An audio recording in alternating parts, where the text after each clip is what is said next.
So ఇదైతే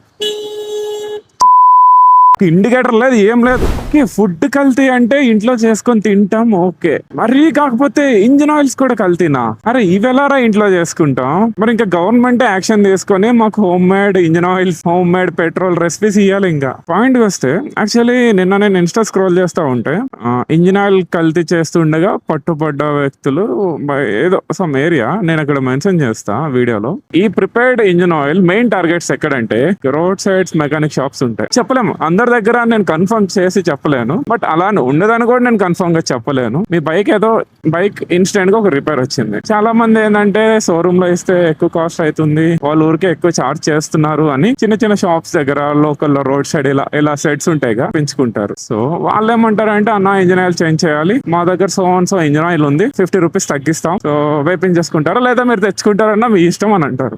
మనం బయట పోయి తెచ్చుకుందామని, అన్న ఎక్కడ ఉంటాయి దగ్గరలో అంటే, ఆ తమ్ముడు 5-6 కిలోమీటర్స్ వెళ్ళాలి, దగ్గరలో అయితే ఏం లేవు అంటాడు సింపుల్ గా. మన బైక్ అక్కడ మొత్తం పార్ట్స్ అన్ని ఇప్పేసి ఉంటది. బట్ ఇక మన చేతిలో లేనప్పుడు మనం ఏమంటాం, సరే అన్న వేసేసే అని అంటాం. కొద్ది రోజుల్లో ఇంకో రిపేర్ వస్తుంది, మధ్యదారిలో బైక్ ఆగిపోతుంది, అక్కడ మెకానిక్ చూపిస్తే బైక్ ఇంజన్ సీజ్ అయింది, ఏదో ఒకటి వస్తుంది ఇంకా బయటకి. మనకి ఇష్యూ ఇక్కడ ఇంజిన్ ఆయిల్ అని తెలియదు. So try to please, engine oil thing అనేది ఏం పెద్ద విషయం ఏం కాదు. సో సింపుల్ గా ఆన్లైన్ లో చూసి ఆర్డర్ పెట్టుకోండి. If in case local store లో చేపించుకున్నా నేను కాదనను, వాళ్ళు చాలా మంచిగానే చేస్తారు కంపేర్ టు సర్వీస్ సెంటర్. మీకు తెలిస్తే ఆర్డర్ పెట్టుకొని తీసుకుపోండి, ఇంకా బెటర్. ఇంజిన్ ఆయిల్ కల్తీ అనే కాదు, ప్రతిదీ కల్తీ అవుతుంది.